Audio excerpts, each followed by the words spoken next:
Bismillahirrahmanirrahim. Today in this video I will discuss the Treaty of Hudaybiyah. It happened the 6th year of Hijrah. As you know, Treaty of Hudaybiyah later became the victory of Makkah. After the victory in the Battle of the Dej, the Muslims felt secure. The Kuffar had been defeated, the Jews had been sent away, and many Munafiqeen had come to the Muslims and said, "We truly believe in Allah and His Prophet, and we have become Muslims." So at this time, Rasulullah sallallahu alaihi wasallam decided to go to Makkah to perform Umrah. As we know, the Kaaba has been built by Prophet Ibrahim salam and his son Hazrat Ismail salam. The Kuffar had made the Kaaba a house of idols. Still, it was sacred to all the Arabs and everyone was allowed to visit in. The Kuffar hated the Muslims so much that up to now they had not allowed them to freedom to visit the Kaaba. Rasulullah sallallahu alaihi wasallam's decision to perform Umrah pleased all the Muslims. The Muhajirin were especially happy. They wanted to go back to see the city which they loved and to visit the Kaaba. Many Muslims prepared to go for Umrah. They took many animals with them for sacrifice. The Muslims were excited to think that they were finally going to Makkah to worship Allah subhanahu wa ta'ala. But the Kuffar did not allow them to enter the city. Rasulullah sallallahu alaihi wasallam and his Sahaba did not want fighting or killing. So they waited outside Makkah trying to get permission from the Kuffar to perform Umrah. Some of the Muslims were ready to fight for their rights to perform Umrah. But Rasulullah sallallahu alaihi wasallam told them, "We have come here to perform a peaceful Umrah." He sent Hazrat Usman Anha, his son-in-law, to tell this to the Kuffar, but the Kuffar did not agree. Instead, they prepared to fight. Rasulullah sallallahu alaihi wasallam waited patiently. Finally, the Kuffar sent one of their leaders to the Prophet sallallahu alaihi wasallam with a message. "This year we will not allow you to perform Umrah," he said, "but next year we will let you come back." He also told Rasulullah sallallahu alaihi wasallam that the Kuffar were now ready for a peaceful agreement with the Muslims. The Muslims were very eager to perform Umrah. As Arabs, they had the right to visit the Kaaba. They were not prepared to accept the offer of the Kuffar, but Rasulullah sallallahu alaihi wasallam knew better. He knew how important it was for the Muslims to have peace, so I agreed to the Makkah's terms. The Makkahs and the Muslims made an agreement of peace. This agreement is called the Treaty of Hudaybiyah. The terms of the agreement did not seem right for the Muslims, and some Sahaba were not happy about it. But since Rasulullah sallallahu alaihi wasallam had entered into the agreement, the Muslims accepted it. By this agreement, Rasulullah sallallahu alaihi wasallam showed that he and the Muslim wanted peace and not war. Islam is a religion of peace. Sometimes war is necessary and cannot be avoided, but peace is better for Islam and Muslim than war. The Muslim returned home unhappy about not doing allowed on perform Umrah. Some even thought of this as a kind of defeat, that Allah subhanahu wa ta'ala sent wahi to his Prophet sallallahu alaihi wasallam. In this wahi, the peace agreement was called a clear victory for the Muslims. We shall see why later. The treaty contained many conditions. One condition was that if a Makkan accepted Islam and went to Medina, he would be sent back to Makkah. Just after the agreement was made, a Makkan Muslim named Abu Jandal came to Rasulullah sallallahu alaihi wasallam. The Makkan had treated him very cruelly, but the agreement required that Rasulullah sallallahu alaihi wasallam sent him back to the Makkans. Abu Jandal, he said, "Allah will find a very way out for you. You have to go back. You Muslim cannot break our promises." And so Abu Jandal had to go back to Makkah as a prisoner of the Kuffar. The Muslim looked forward to returning to Makkah the following year to perform Umrah. But during the 1 year of waiting, much happened in Medina. The peace treaty of Hudaybiyah proved to be a great blessing for the Muslims. Earlier, no Kafir had been able to visit Medina because of the state of war between the Kuffar and the Muslims. Now that there was peace, many Kuffar came to Medina. They saw Rasulullah sallallahu alaihi wasallam read from the Quran and met the Muslims. Many Kuffar now accepted Islam. Many Muslims were now able to visit Makkah and the Arab tribes in desert in peace. They spoke to the Muslim about the teachings of Islam. The Arab tribesmen saw their Muslim brothers were different from other Arabs. They saw that the Muslims feared Allah and prayed and fasted for Him. They told the truth, kept their promises, and helped others. They did not drink or gamble or use bad language. Many Arabs were impressed by the Arab behavior of the Muslims, and they decided to accept Islam. Islam is the religion for all human beings, and Rasulullah sallallahu alaihi wasallam was sent as a mercy for all mankind. More and more Arabs were now coming to Islam. At this time, Allah told Rasulullah sallallahu alaihi wasallam to invite other people of the world to Islam as well.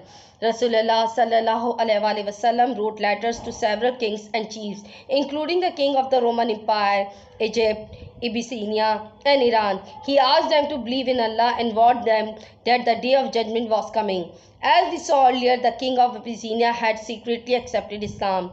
He now declared his faith in Islam openly. The kings of the Egyptian and Roman empires did not accept Islam, but they sent many gifts to Rasulullah sallallahu alaihi wasallam. However, the king of Iran was rude. He wanted to capture Rasulullah sallallahu alaihi wasallam and torture him. Not long afterward, this king himself was killed by his own son. More and more people in the world started knowing about Allah's final message, Islam. The Makkan Kuffar did not like the spread of Islam. They were sorry they had made a peace treaty with the Muslims. Now they realized how the treaty had helped the Muslims. Some of them decided to break it.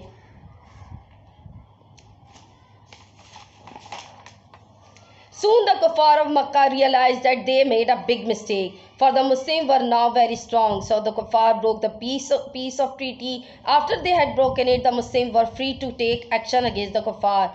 Allah told Rasulullah sallallahu alaihi wasallam to gather a large army and go to Makkah. It was that time that the Kaaba, the house of Allah, be purified of idols and idol worship. 7 years earlier, Rasulullah sallallahu alaihi wasallam and his Sahaba had been forced to leave their homes in Makkah. Now they were ready to win their city back from the Kuffar. Rasulullah sallallahu alaihi wasallam led an army of 10,000 men. The Muslim army stopped outside Makkah. Abu Sufyan, the leader of the Makkans, came out to see the Muslim army. He was captured and brought to Rasulullah sallallahu alaihi wasallam. We have not come to kill anyone, Rasulullah sallallahu alaihi wasallam told Abu Sufyan. We have come to purify the Kaaba and make it the house of Allah once again. We do not want revenge. We will not fight those who do not fight us. Abu Sufyan could hardly believe Rasulullah sallallahu alaihi wasallam's word. He had not accepted Muhammad sallallahu alaihi wasallam to be so merciful to him and the Makkans after all they had done to him and to the Muslims. He knew that Rasulullah sallallahu alaihi wasallam told the truth and that he kept his words. Allah now opened Abu Sufyan's heart to the truth of Islam. He became a Muslim. Rasulullah sallallahu alaihi wasallam then asked Abu Sufyan to go back to Makkah and gave all the people his message of peace. Tell the Makkans that all those who do not fight the Muslim will be saved. If they stay in the house of Abu Sufyan or in their own house or in the Kaaba, no harm will come to them.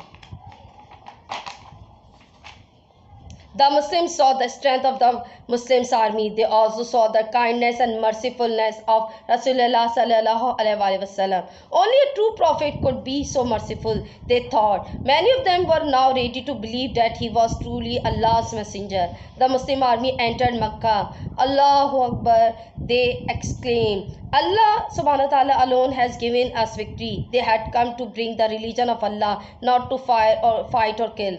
Rasulullah sallallahu alaihi wasallam entered the Kaaba and broke all the idols into pieces. The Kaaba was now the house of Allah once again, and Rasulullah sallallahu alaihi wasallam did not punish the Makkan Kuffar. Instead, he forgave them. The Makkans had now see how merciful, generous, and kind Muhammad sallallahu alaihi wasallam was. One by one, they accepted Islam. Rasulullah sallallahu alaihi wasallam then made a speech. Allah is one. He promised to help us, and indeed He has helped us and given us victory. O people of Quraysh, you should not be proud of your race or color. All of us are children of Adam, and Adam was made from dust. We should be kind to one another and should not take revenge on each other. Allah likes those who are good and kind. The Makkans listened to Rasulullah sallallahu alaihi wasallam with great attention. He is so noble and good, they thought, and the teachings of Islam are so beautiful and true. Now they too were Muslims, a part of the Ummah of Islam.